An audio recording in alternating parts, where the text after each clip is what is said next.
क्या आज़ाद साहब की पार्टी जो लॉन्च होने जा रही है कल जम्मू कश्मीर में, क्या ये जम्मू कश्मीर के सियासत की परिभाषा बदलेगी या जम्मू कश्मीर के हालात वैसे ही रहेंगे? सबसे बड़ा सवाल यह है कि जम्मू कश्मीर में इलेक्शन कब होंगे। कोई कहते हैं कि इस साल के आखिर में होंगे, कोई अप्रैल में कहते हैं, कोई कहते हैं कि 2023 में होंगे, कोई कहता है 2024 में होगा। लेकिन जब भी होंगे तब गुलाम नबी आज़ाद की जो ये नई पार्टी है ये ज़रूर जो है वो बीजेपी के लिए और यहाँ पर जो रीजनल पार्टीज है उनके लिए एक चैलेंज बनकर जो है वो सामने आएगी। ये सिर्फ इसलिए सामने आएगी क्योंकि गुलाम नबी आज़ाद एक ऐसे लीडर है जो जम्मू और कश्मीर डिवीजन है जिसके बीच में एक खला है, उस वहाँ पर जो है वो एक गैप पैदा कर जो हुआ है उसको जो है जोड़ने का काम करते हैं और ये दोनों रीजन्स में एक्सेप्टेड है। अगर हम देखें जो गुलाम नबी आज़ाद की पार्टी जम्मू कश्मीर में लॉन्च हो रही है उसके लिए जो साबका मिनिस्टर जो रहे हैं कांग्रेस दौर में, मुफ्ती के दौर में, नेशनल कॉन्फ्रेंस के दौर में रहे हैं, गुलाम मोहम्मद सरूरी साहब जो इस वक्त लीड कर रहे हैं इस पार्टी को लॉन्च करने में, हमारे साथ वो मौजूद है, हम इनसे बात करेंगे। सरूरी साहब, आज़ाद साहब ने जो है वो 50 साल के बाद जो है वो कांग्रेस को खैरबाद कह दिया। वजह सबको मालूम है कि सुनी नहीं जा रही थी। जो लेटर, जो दर्दनाक इस्तीफ़ा जो है, जो उसमें दर्दनाक अल्फाज जो इस्तेमाल किए गए थे, उसके बाद जो है वो पूरी दुनिया को आया हो गया है कि गुलाम नबी आज़ाद जो है वो कांग्रेस में किस तरह से रह रहे थे। क्या आपको लगता है जो ये पार्टी कल आप लॉन्च करने जा रहे हैं इससे जम्मू कश्मीर की सियासी परिभाषा बदल जाएगी और यहाँ के लोग जो इस वक्त दुश्वारियों से गुजर रहे हैं उनकी जो है वो किस्मत बदल जाएगी? देखिए, आपका बहुत बहुत शुक्रिया। आपको मालूम है कि गुलाम नबी आज़ाद साहब ने जो रेजिग्नेशन दिया और उसने 5 पेजेस पे पूरी इन डिटेल पॉइंट्स लिखी और वो दर्दनाक पॉइंट जो है उनको देखकर आदमी समझता है कि इंसान पहले इज्जत का भूखा होता है। सबसे बड़ी एक इतने बड़े लीडर, इतनी बड़ी शख्सियत जिसे वही लोग फखरे हिंद भी कहते थे जो आज गाली गलौज देते हैं, लिहाजा इतनी बड़ी शख्सियत के लिए इस पार्टी में रहना घुटन मारिश होती थी। और जिस तरह से उन्होंने अपने कुछ प्रपोजल, कुछ सजेशंस G23 की तरफ से दिए थे, उन तमाम को सजेशन को रिजेक्ट किया गया।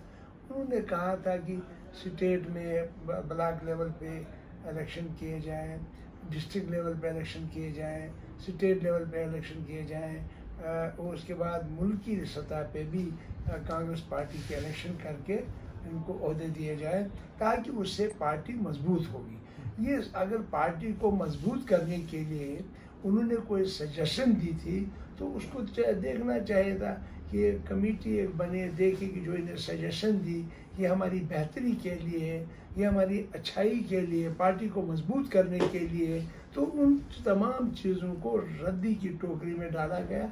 और उसके अलावा जब आप कहते हैं कि नहीं क्यों उन्होंने ज्वाइन किया, बात वो रिजाइन क्यों किया, हकीकत ये भी इसके अलावा ये 1-2 साल से चल रहा था, मतलब काफ़ी चीज़ें जो है वो लेटर में नहीं आई है। उसके अलावा आप देखिए कि जिस वक्त रियासत जम्मू कश्मीर के उन्होंने यूनिट बना दिया, सबसे जूनियर आदमी को बना, चलो उसका मामला भी उतना गंभीर नहीं था, मगर जहाँ तक जिन लोगों ने आज़ाद साहब का पुतला जलाया उन लोगों को उस लिस्ट में रखा गया। अगर चीफ कंपेनर आज़ाद साहब को रखा गया मगर उसकी लिस्ट जो उसको दिखानी थी, लिस्ट में अब किसको रखेंगे, जिन्होंने आज़ाद साहब को गालियाँ दी और उन्हीं लोगों को जिन्हें पुतला जलाया, गालियाँ दी। राहुल गांधी ने उनको फूल के गुलदस्ते दिए, उनके गले मिला। रजनी पाटिल ने भी वही काम किया। एक उसने रजनी पाटिल ने तो 2-3 काम और भी किए, तो वो कहने के काबिल नहीं है जिस तरह जिससे ये तबाही और बर्बादी मच गई है।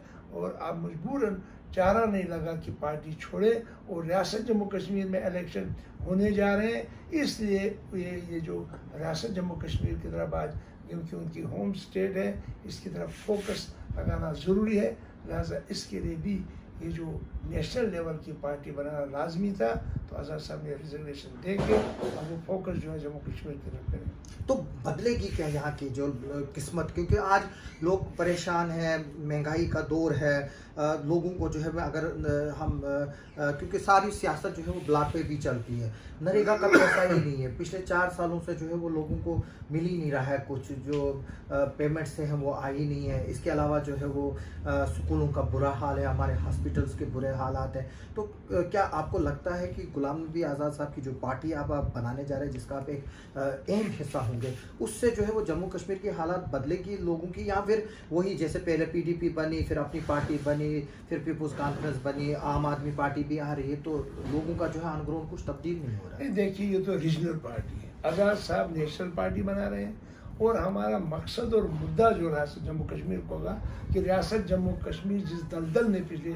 8-9 सालों में फंसा है, उसको वहाँ से बाहर निकालना, हिंदू मुस्लिम भाईचारे को कायम दायम रखना, वो दीवारें जो रेत की बीच में खड़ी हैं उनको गिरा देना, और लोगों को एक साफ और शफाफ हुकूमत देना, तामीर और तरक्की का वो दौर जो 2005 और 2008 के बीच में जो चीफ मिनिस्टर है, उस दौर को दोबारा लाना, उस तामीर और तरक्की के लिए जो गरीबों को, जैसे अपनी मनरेगा की बात की, उस वक़्त मजदूरों को first shift, second shift, third shift तक काम मिलता था। मतलब 24 घंटे में 8-8 घंटे 3 शिफ्टों में काम लगता था और 24 घंटे काम होता था। आज मनरेगा का पैसा नहीं, 2017-18 का 227 करोड़ रुपया बकाया है, मटेरियल का बाकी वो भी बकाया है। उसके अलावा आवास प्लस के जो 1 लाख के करीब जम्मू कश्मीर में मकान सेंक्शन हुए हैं, उनका कईयों को 1 किस्त मिली है और बाकी सारे बकाया है। PMAY की किस्तें 1-1 मिली है, सारा पैसा बकाया है। 14 ST का पैसा बकाया है, जहाँ की हत्ता की 12,000 की इंडिविजुअल लेटरिंग्स IHL वो बनाई हुई, उसके लगभग हमारे अगर किश्तवाड़ की बात सोची जाए तो 1 करोड़ रुपया जो डोडर किश्तवाड़ का बकाया है, जो इनका पैसा नहीं। उसके साथ जो मार्च 2022 को जो अनसिक्योर्ड का पैसा जो पोर्टल पे सरपंचेस ने कहते हैं हमने 3rd टाइम सिस्टम को जारी किया, खाक किया उन्होंने, जो पोर्टल पे 31 मार्च 2022 को अनसिक्योर्ड का पैसा चढ़ा था पोर्टल पे, वो भी 50% अभी लोगों को नहीं मिल रहा है। जो लोगों को मजदूरी का पैसा नहीं मिल रहा है, वो किस डेवलपमेंट की बात कर रहे हैं? एक अहम बात पिछले दिनों आई है, आप देख रहे होंगे, कभी SI की लिस्ट कैंसिल हुई, कभी FFA की लिस्ट कैंसिल हो गई, अब CVPP में बैकडोर अपॉइंटमेंट्स हुई हैं किश्तवाड़ में। वहाँ जो एम्प्लॉयज़ है, पता ही नहीं है वो किस नोटिफिकेशन के तहत लगे, कब लगे, शायद उस पर भी जो है वो गाज गिरने वाली होगी अनकरीब। तो ये पिछले कुछ जो रिक्रूटमेंट्स हुई उनमें भी जो है सवालिया निशान हो देखिए, उसके जिम्मेदार यहाँ के LG साहब, यहाँ की एडमिनिस्ट्रेशन है, जिन्होंने ये नहीं कहते थे पिछले दौर में जी करप्शन चल, आज जितनी करप्शन चल रही है, मैंने अपने दौर में इतनी करप्शन कभी नहीं देखी। ना लोगों के काम हो रहे हैं, अगर काम किसी का हुआ भी वो पैसे के बगैर नहीं हुआ, करप्शन के बगैर काम। 200 करोड़ से ज़्यादा घपला ऐसे में है। उसी तरह जेईज जो है उनका भी वही घपला, उसके बाद अकाउंट्स के में जो लगे हैं उनका भी वही घपला है। उसके अलावा और भी जितनी सिलेक्शनें हुई, मैं कहता हूँ सब फ्रॉड है। और उसके बाद वो जब डिप्टी चीफ मिनिस्टर ने, डिप्टी चीफ सेक्रेटरी ने जब लिखा, गोयल साहब ने, कि ये फेक है, ये गलत है, ये सारा फ्रॉड है, तो उनको सजा क्यों नहीं मिली? जो उसके जिन लोगों ने किया, जो साबित हो गए, अगर वो साबित हो गए तो उनको अभी तक फिर क्यों ये CBI को केस देने की क्या जरूरत थी? जब आपके आपने लिस्टें कैंसिल की, उसका मतलब आपको साबित हो गया कि इसमें घपला हुआ है। जब घपला हुआ है तो उनको पहले सजा मिलनी चाहिए, फिर केस चलता है, उनको अरेस्ट करना चाहिए। किसी को अरेस्ट किया अभी तक? ये सारे मिली जुली कहानी है, ऊपर से नीचे तक ये लोग सब मिले हैं, निकल गए तो हाथी तो फंस गए। ये लोगों को दिखाते हैं बहाना कि हमने इंक्वायरी की, अब हमने CBI, ये टाइम वेस्ट करने की बात है। लिहाजा किसी को ये सजा नहीं देंगे, किसी को जेल नहीं भरेंगे, लिहाजा इनका काम ही ऐसा है। अब फिर वापस आते हैं उसी सियासत पे जिस पर हम टिके हैं कि आपने जो कल पार्टी लॉन्च करने वाले हैं। इससे पहले कि मैं आपको JKPCC प्रेसिडेंट के बारे में पूछूं, अभी इत्तला मिल रही है कि कल लॉन्चिंग से पहले ही जो है वो खलबली मचना शुरू हो गई, गुलाम नबी आज़ाद के पोस्टर्स जो है वो हटाए गए हैं एयरपोर्ट एरिया से। तो आप इस पर क्या बोल रहे हैं? देखिए, ये जो म्यूनसिपल कॉरपोरेशन जो जम्मू की है, ये भारतीय जनता पार्टी के पास, उनका मेयर उनका है, उनके काउंसलर्स हैं, लिहाजा उन्होंने उनको ये जश्न याद कि गुलाम नबी आज़ाद साहब के लिए जम्मू कश्मीर में सनामी की तरफ लोग ज्वाइन कर रहे हैं और थरथरा गए हैं सारी पार्टियां। और ये देखिए कौन सी हरकत उन लोगों ने की, और उन्होंने बहाना बना के उनके पोस्टल जो है एयरपोर्ट और बाकी जगहों से हटाए। मैं इसकी मजम्मत करता हूँ और एडमिनिस्ट्रेशन को गुजारिश करता हूँ कि आप अगर ये चीज़ें करें, फेयर इलेक्शन फिर कहाँ होंगे?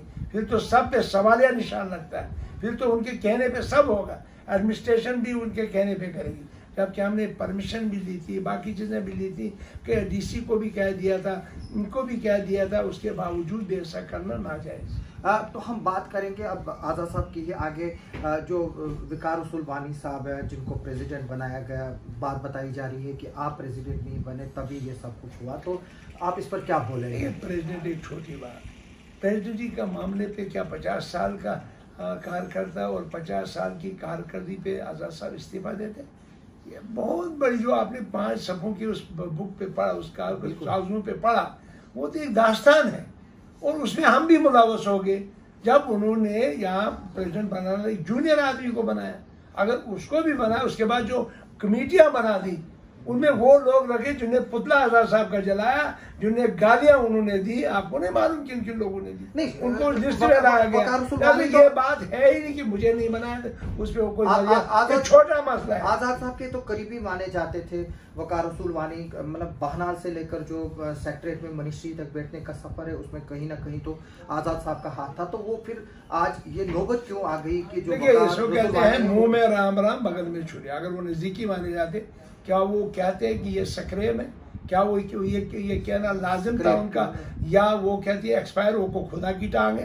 क्या वो कहते हैं कि हम नमाज पढ़ते, दुनिया नमाज पढ़ती, फिर ढोल बजाते, फिर टीवी पे लाते हैं कि हम नमाज पढ़ते? कौन सी नमाज पढ़ते? नमाज वो पढ़नी चाहिए जो अल्लाह ताला को कबूल हो, और ढोल बजाने के लिए या रेडियो टीवी पे कहना मैं एक नमाजी हूँ, मैं हज किया है, तो दुनिया ने हज किया है। आपने भी तो हज, दुनिया ने, मैंने भी किया, मैंने उम्रा 4 किए हैं। लिहाजा ये कहना कि मैं, लिहाजा बात यही है कि इसको कहते हैं मुंह में राम राम बगल में छुरी, ये इनको दरकार आएगी। उनकी ज़मीनें फिसल गई हैं, वो मैं कहता हूँ कि इतनी शातराना, इतनी बददिलाना, इतनी बेहुदा बातें उन्होंने की, उनको शर्म आके मर के डूब जाना चाहिए। आप क्या देखते हैं आगे कांग्रेस का जम्मू कश्मीर में क्या मुस्तकबिल रहेगा? कांग्रेस तो का यहाँ तो मुफ्त बात, जो कि यहाँ कांग्रेस तो मुफ्त जम्मू कश्मीर हो गई। कांग्रेस का तो कोई खाता नहीं है, 2-3 लोग रह गए, सेक्स स्कैंडल वाले रह गए, और बाकी वो रह गए वो जिनको उंगली से उठा के बनाया था, उनकी जमीन फिसल गई। आज आपने नहीं देखा बानहाल के 60 लोगों ने जो रिश्तेदारों ने ज्वाइन किया, अब उनकी जमीन फिसल गई है। अब न खुदा ही मिला, न वसाले सनम, न उधर के रहे न इधर के। तो क्या आपको लगता है कि जिस तरह से हम आप कह रहे हैं कि आज़ाद सुनामी आ रही है, तो जम्मू कश्मीर में बीजेपी जो है वो इलेक्शन करवाएगी? देखिए, जहाँ तक ताल्लुक है बीजेपी, ये कुछ नहीं कह सकती, ये इसके बारे में कुछ भी नहीं कह सकते। तो इलेक्शन कमीशन क्यों नहीं डिसीजन ले पा रहा है? वो तो ये तो लॉजिक है। रूल ये है कि जब गवर्नर रूल लगता है 6 महीने के बाद होना चाहिए। ये तो 9 साल हो गए, 18, 19, 20, 21, 22, ये तो 5 साल हो गए, आज 6ठा लगने वाला है। ऐसा हम गुजारिश करेंगे कि इलेक्शन जल्दी होना चाहिए। लोगों की ज़रूरियात है, ख्वाहिशात हैं। देखिए, आज के दिन में कैजुअल दर रोड पे है, आज के दिन में GRS जो सपोर्टिंग स्टाफ है वो सड़कों पे है, आज के दौर में डेली वेजर सड़कों में है, आज के दिन में पैरामेडिकल स्टाफ सड़कों पे है। आज के दिन में आप देखते हैं कि ये जो हमारे आंगनवाड़ी वर्कर वो सड़कों पे है, आज NHM के डॉक्टर वो सड़कों पे है। परसों वकला ने बंद किया, आपने देखा कि पूरा जम्मू बंद हो गया। लिहाजा वो भी थरथरा गए हैं कि हमसे हुकूमत चलने वाली जम्मू कश्मीर की नहीं है। लिहाजा दिन निकालते हैं वो भी, क्योंकि दिल्ली सारा कुछ चलाती है, यहाँ पे उनका दिन निकल रहा है। यहाँ के लोग दरबदर हो रहे हैं, यहाँ के लोग परेशान हो रहे हैं। ना इन 1 लाख बच्चों को रोज़गार दे रहे हैं, ना उनको परमानेंट कर रहे हैं, ना यहाँ नौकरी है, ना यहाँ मजदूरी है, ना यहाँ डेवलपमेंट है, ना यहाँ कुछ है।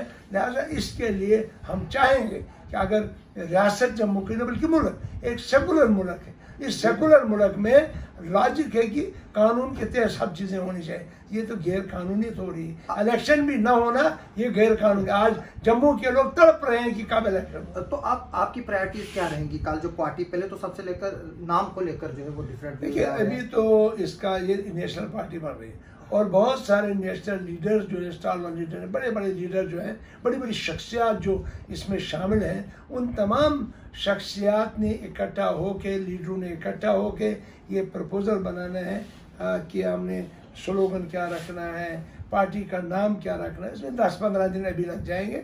आज़ाद साहब अभी टूर के लिए आए हैं। कल 4 तारीख उनकी मीटिंग है यहाँ पे। उनका वालियाना इस्तकबाल किया जाएगा और उसके बाद वो चिनाब वैली के टूर पे भद्रवाह जाएंगे। बाला में उनका जलसा है, द्राबशाला में उनका जलसा है 9 तारीख को, 5 तारीख को बाला में है, 10 तारीख को छात्रों में है, 11 तारीख 8 को बाला में, 9 तारीख बगल में द्राबशाला में, 10 को छात्रों, और 11 तारीख को जाएंगे जो एक्सीडेंट गुजर लोग 8 लोग की बोंडा में मर गए थे उनके घर में जाएंगे और वहाँ से फिर वो श्रीनगर रात को कोकरनाग में रुकेंगे और 12 तारीख कोकरनाग में वो वहाँ कश्मीर में श्रीनगर में जलसा हो। 2 चीज़ें आखिर पर मैं ये चाहूँगा, एक कि आपको लोगों से क्या उम्मीदें हैं और आप लोगों को क्या मैसेज देंगे, और दूसरी ये बात है कि आपको भी हो जिस तरह से अपनी पार्टी को और पीपुल्स कॉन्फ्रेंस को बीजेपी की बी टीम के बारे में देखा जा रहा है, तो आप क्या बताएंगे कि क्या आप सचमुच बी टीम है, उसको क्या कहना है आपका? देखिए इनका कहना फजूल की बातें कर रहे हैं, कागजी घोड़े दौड़ा रहे हैं। जो उनने पहले कहा आज़ाद साहब बनेगा प्रेसिडेंट ऑफ इंडिया, बीजेपी बनाएगी, बनाओ। उसके बाद उन्होंने कहा वाइस प्रेसिडेंट बनेगा तो बनाओ। ये सारा झूठ के पलंदे हैं। अगर वो रीजनल पार्टी, पहले उनको ये पता नहीं आज़ाद साहब रीजनल पार्टी बना रहे हैं या कि वो नेशनल पार्टी बना रहा है, जबकि वो नेशनल पार्टी बना रहा है और नेशनल पार्टी बनाने की उसमें उनकी टक्कर तो हुकूमत से है। ये तो रीजनल पार्टी थोड़ा बना रहे हैं। और उसका अगर ये बात होती फिर हमारे पोस्टर आज बीजेपी वाले फाड़ देते हैं यहाँ एयरपोर्ट पे। इस तरह दिमाग से काम लेना चाहिए। जो कहने वाले हैं उनकी ज़मीन फिसल गई है, उनका यहाँ नामो निशान नहीं रहा। सलामी की तरफ लोग आए और गुलाम नबी आज़ाद की सपोर्ट कर रहे हैं, उनका दामन थाम रहे हैं। लिहाजा वही उनको मुझे नहीं अंदाज़ा है कि पता नहीं कि उसको हार्ट अटैक भी हो जाएगा। कुछ लीडर ऐसे भी हैं जिनकी इतनी बुखलाहट हो गई है तो खुदा ही रहम करे, उनकी जान बचे। तो लोगों से क्या उम्मीद रखेंगे? लोगों से यही उम्मीद है कि जिन लोगों ने गुलाम नबी आज़ाद साहब का वो दौर देखा है, वो मुश्किलात का दौर, वो परेशानी का दौर और आज का दौर भी उन्होंने कंटिन्यू जम्मू कश्मीर की रहबरी यहाँ अच्छे एज ए चीफ मिनिस्टर भी की। उनने हिंदू मुस्लिम भाईचारे की बात की, उन्होंने डेवलपमेंट को यहाँ का पैरामीटर आसमान तक पहुँचाया, उन्होंने रोज़गार दिया। अगर वो उस वक्त पीडीपी वहाँ हमारे उस वक्त सपोर्ट वापस न लेती, 70,000 नौजवान बच्चों को रोज़गार मिलता जिनकी पोस्टें public service commission service selection board को देने वाले थे। अगले 6 महीने बड़े हिस्टोरिकल थे नौजवान बच्चों के लिए, यहाँ के रोज़गार के लिए, यहाँ के ताम, और उन्हें सपोर्ट वापस दी। वो जूं का तू रह गया। वो दूर लोगों को याद है, इसलिए वो मुतमनी है, इसलिए वो चाहते हैं कि हमें जम्मू कश्मीर में मुतबादिल कोई नहीं मिल रहा है, आज मुतबादिल मिल गया। लिहाजा हमें उम्मीद है कि लोग सपोर्ट करेंगे आज़ाद साहब की, लोग हमें नंबर देंगे ताकि गुलाम नबी आज़ाद साहब कच्ची मिनिस्टर बने। ये थे गुलाम मोहम्मद सुरूरी साहब, जो कि साबका मिनिस्टर भी और 3 टाइम एमएलए भी रहे हैं। इनका ये साफ कहना है कि जो बीजेपी गवर्नमेंट यहाँ पर इलेक्शन नहीं करा रही है वो भी एक अनडेमोक्रेटिक है और इलेक्शन कमीशन को चाहिए कि वो जल्द से जल्द जम्मू कश्मीर में इलेक्शन कराने का की जो है वो नोटिस ले और कॉल ले। और इसके अलावा इनका कहना है कि गुलाम नबी आज़ाद जो है उनका जो दौर चीफ मिनिस्टर यहाँ रहा वो एक गोल्डन एरा था और लोगों को जो है वो उसी तरह उन पर भरोसा करना चाहिए। उससे भी ज़्यादा तरक्की जो है वो नए दौर में जो गुलाम नबी आज़ाद की पार्टी शुरू हो रही है उसमें करेंगे। अब देखते हैं कि कल जो है वो इस पार्टी का कितना जो है वो विस्तार होता है और कौन कौन लोग उसमें शामिल होंगे और ये आइंदा आने वाला ही वक्त बताएगा कि इसमें जो सुरूरी साहब ने वादे किए हैं और जो सुरूरी साहब ने बोला है ये जो है वो ऑन ग्राउंड कब रियलिटी होगी। और सबसे पहले हमें ये देखना पहले कि इलेक्शन जो है वो कब होते हैं। आप सबका सुनने के लिए और देखने के लिए बहुत बहुत शुक्रिया।